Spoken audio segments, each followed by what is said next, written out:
I picked up this Ru2 pedal base to go with my new Simracing Pro pedals, and they do fit, and they do fit well from what I can see here.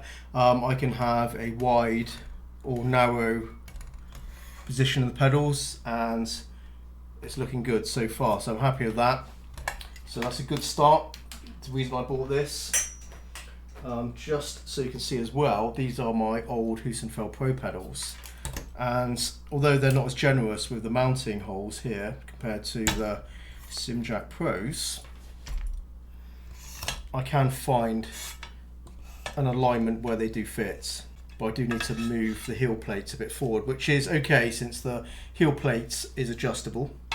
You can see the slot there, and we get some standoffs in here, and it does mean you get a bit of freedom of movement. So it's around here up to there, that's the sort of freedom of movement, so you get a few centimeters of play with the heel plate there, so that's good.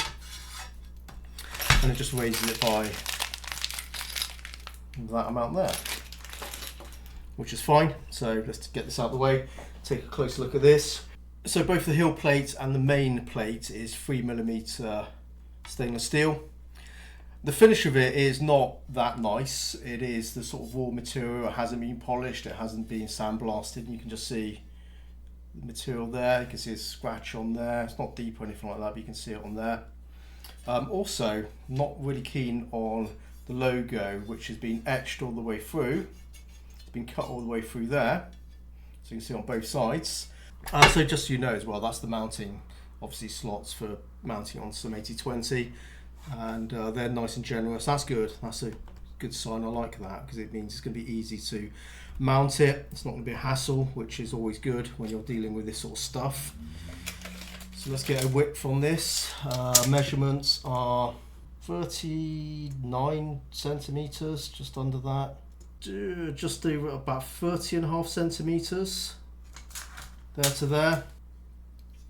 Just pause the video so you can get a measure on those hole spacings there. It's about a 4cm gap here.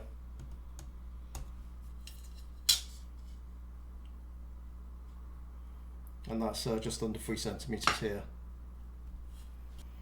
Heel plate depth is about 14 centimeters.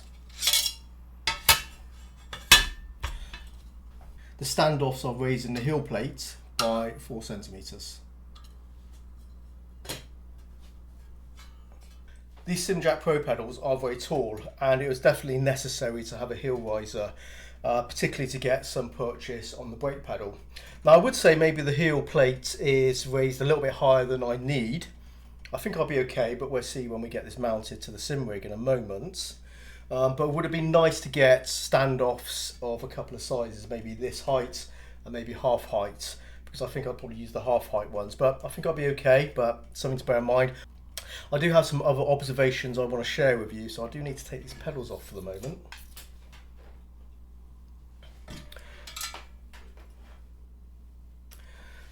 I've mounted the plate to some aluminium profiles. Through this process I did find out a couple of things which you'll need to be aware of, because it could be a problem depending on your sim rig setup.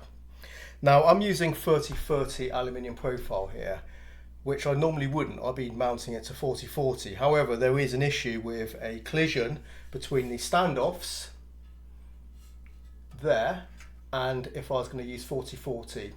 So look at that, just take a good look at that. If I spin it around, you can see those bolts are pretty much touching that 30-30 profile on both sides. Which means if I had 40-40, I would not be able to screw this down, these standoffs through, because it's simply put, it would collide with that. Now of course, if I was only to use these top mounting slots here, that's fine, that's not going to interfere with anything, but those ones will. So depending on how you're mounting it, what your setup is, be aware that if you're going to be running it on some rails like I have, like this, 40-40 is a problem with that piece there. It would have been better, of course, if they made it slightly wider and accommodated it for common 40-40 profile, but that's the way it goes. I found a solution, so that's why I'm sharing that information with you. The other thing to note is the edges were quite sharp. And I say were quite sharp because I took a Dremel with a grinding tool and basically just went across all the edges and blunted them. If I ran my finger up hard against the side of there, the edge, I'd definitely cut myself. It's far too sharp and slightly, slightly dangerous, I'd say. Maybe not so much on this side, of course, because your feet aren't going to be near it, but you're still going to be handling this stuff. But particularly on this side, where your feet may be rubbing against, even down here, I blunted those corners there, because potentially you could sort of kick up and put your foot into there and it would be pretty painful. So yeah, something to bear in mind, slightly sharp edges, and you need to deal with that as well. Final observation before we get this mounted is, if I put some weight into this, well, it's obviously flexing a little bit from the table, from the mat, but so it's slightly exaggerated when you see it here, but there is a little bit of flex. I can feel it, and I can see it as well if I push my hand into there.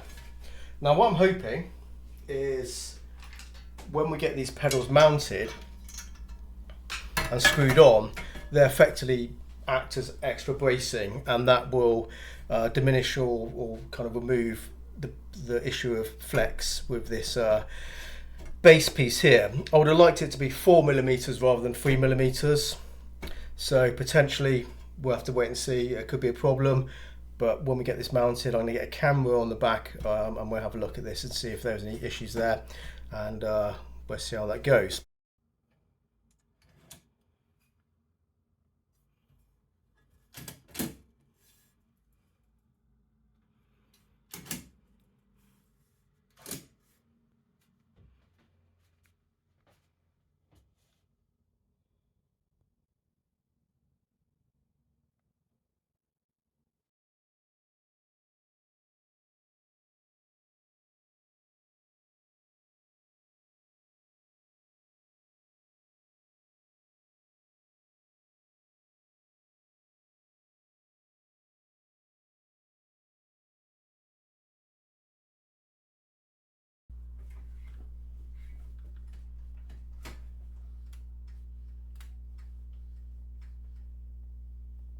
If you look closely, there is some flex, but not enough that I can tell when I push into the brake. I can see it in the video as much as you can, but I can't feel it. It's stiff enough where it seems solid from my seated position.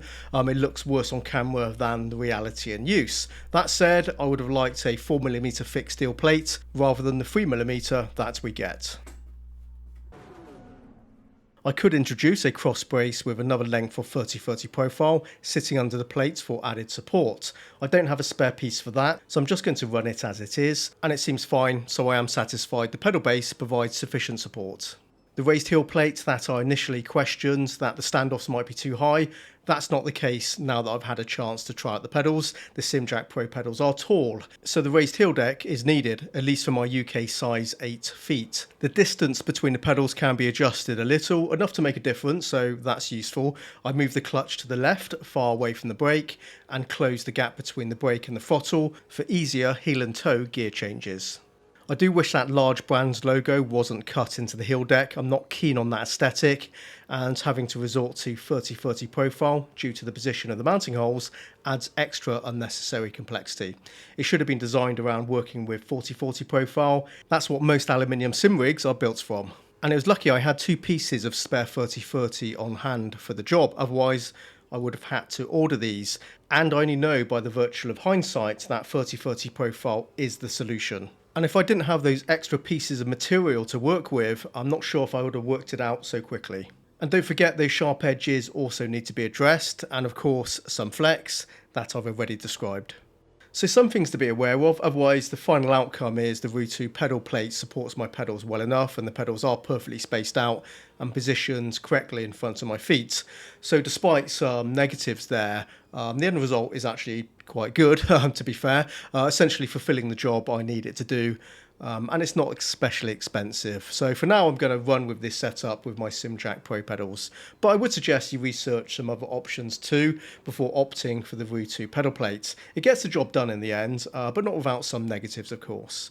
If you do have your own recommendations for mounting the Simjack Pro pedals, do feel free to share those in the comments too. Okay, I think that covers everything I wanted to show you in this video. I hope you found this video useful, and thanks very much for watching and subscribing. And until next time, happy simming and bye bye.